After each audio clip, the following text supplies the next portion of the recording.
Assalamualaikum warahmatullahi wabarakatuh. So today we want to present about the kernel and range of a linear transformation. So here my member team, which is Muhammad Afiq bin Muhammad Almi, Siti Nurhanani binti Salmin, and me Muhammad Azimuddin Mazhar. Let's look at the definition of kernel of a linear transformation. Let T maps V into W be a linear transformation, then the set of all vectors V in V that satisfies TV equal to 0 is the kernel of T and is denoted by curl T. In other words, the shaded area in V that is mapped into 0 in W is the kernel of T. Here is the example on how to find the kernel of a linear transformation. TAX plus B equal to A minus B, where A and B are real numbers. From the definition, we know that TV equal to 0, so AX plus B is equal to 0. A minus B equal to 0, A is equal to B. Then we let A equal to T, so B also equal to T. Now we substitute the value to get Tx plus T, then we factor out T to get T bracket x plus T. Therefore, the kernel of T is T bracket s plus T, where T is any real number. We proceed to range of a linear transformation. Theorem 6.4 stated that the range of a linear transformation that maps V into W is subspace of W. Now we look at how to find the basis for the kernel and range of a linear transformation.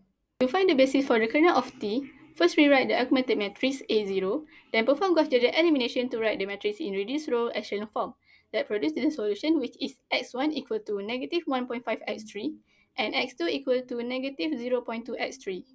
We let s3 equal to 10s, then we have the x vector, which is negative 15s, negative 2s, 10s. We then factor out s to get the vector negative 15, negative 2, 10. This vector is the basis for the kernel of T.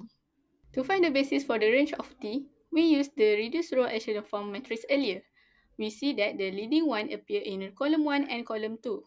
So the corresponding column vector of the original matrix form the basis for the range of T, which is 2, 4, negative 6, and 0, 5, 10. Rank and nullity of a linear transformation. The definition, let T maps V into W be a linear transformation. The dimension of the kernel of T is called the nullity of T and is denoted by nullity T. The dimension of the range of T is called the rank of T and is denoted by rank T. Theorem 6.5, sum of rank and nullity. Let T maps V into W be a linear transformation from an n-dimensional vector space V into a vector space W. Then the sum of the dimension of the range and kernel is equal to the dimension of the domain, that is, rank T plus nullity T equal to n, or dimension range plus dimension kernel equal to dimension domain. From the previous reduced row echelon form matrix, we can find the dimension of each domain using the definition and theorem earlier. The dimension of the kernel is equal to nullity of T, which is 1, as the matrix has 1, 0 row. The dimension of range is equal to rank of T, which is 2, as there is 2 leading columns. So we can calculate the dimension of the domain as it is equal to the sum of dimension of the kernel and range, which is 1 plus 2 equal to 3.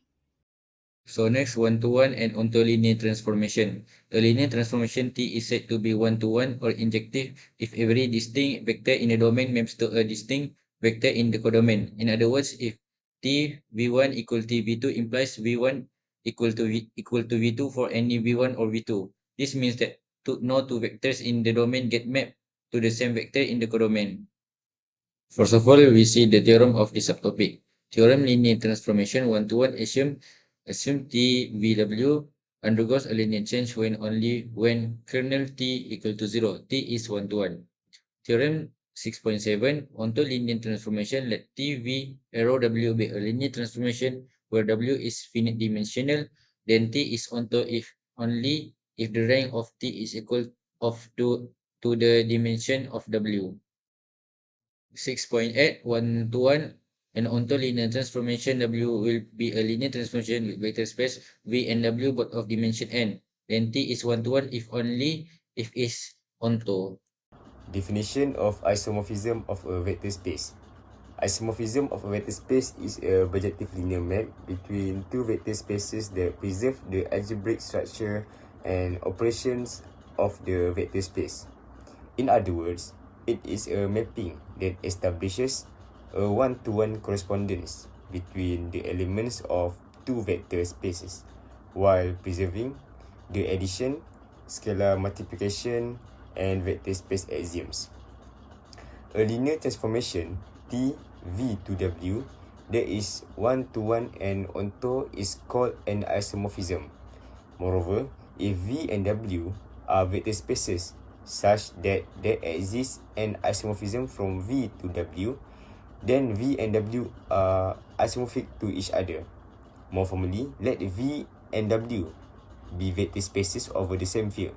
And isomorphism from V to W is a linear map, denoted by F V more than W, that satisfies the following properties, which is bijective, linearity, and vector space axioms. Isomorphic spaces and dimension. The definition of isomorphic spaces and dimension is two finite dimensional vector spaces V and W are isomorphic if and only if they are of the same dimension. The term isomorphic spaces refers to vector spaces that, although having potentially distinct representations for each of their individual members, are structurally comparable or alike in some aspects. If a bijective linear map or isomorphism T V more than W exists, two vector spaces V and W are formally referred to as being isomorphic. This indicates that T maintains the addition and scalar multiplication vector space operations. A vector space's dimension is a measurement of its size or the quantity of independent directions it encompasses. It is equivalent to the number of linearly independent vectors that may be selected at random from the space. Formally, the cardinality of a basis of V is defined as V's dimension, represented as dim V, if it is a vector space. So you continue the application, the kernel, and range of a linear transformation. Firstly, digital image. Digital image various filters are applied to image such as blurring, sharpening, or edge detection. Each filter can be represented by a linear transformation. The range of the transformation would represent the range of colors and identities that can be achieved in the transform image. It tells us what variation of the original image are possible through the transformation. Secondly, GPS system. Imagine a GPS system that calculates the shortest route from one location to another. The GPS system uses linear transformation to represent the different routes between locations. The kernel of this transformation would represent the starting point, as any location that maps to the zero vector would indicate that is the starting point of the journey. Lastly, signal processing. Linear transformation are used to reduce the redundancy and data size. The kernel of the transformation will indicate which part of the signal can be discarded without significant loss of information, while the range would represent the range of possible compressed signals.